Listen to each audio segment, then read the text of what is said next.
So, ayan guys, gumawa ako ng sinabawang bamboo shoot. So, ayan na may saluyot. Siyempre, may baboy. So, ayan guys, tara, samahan nyo ako magluto ng vegetables sabaw. So, ayan guys. So, na-miss ko kasi ito eh. May nakita kasi akong bamboo shoot, pero nasa lata na. Pero may nabibiling fresh.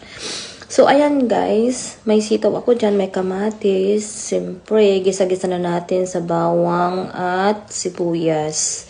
So, ayan, pero may Filipino fish sauce ako dyan, which is anchovy sauce. So, ayan guys, siyempre, ginisa ko yan. Nagigisa ko na rin yung karne, saka yung bagoong. Ang bango talaga. Ang bango-bango. So, ayan guys, tapos, nilagyan ko na siya ng sabaw.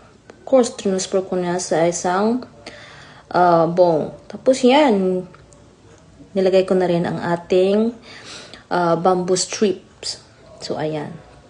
Okay naman siya, pero mas okay yung other brand kasi mas gusto ko yung amoy at lasa ng real bamboo shoot. So, ayan.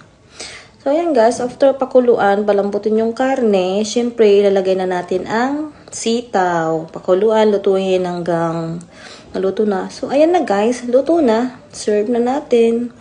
So, ayan. Ayan si asawa. Hindi niya pa na-try yan yung may baboy. Pero, na-try niya yan yung may isda. So, ayan si brother-in-law.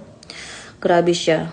Nilagyan pa niya ng chili sauce. So, ayan guys. Thanks for watching.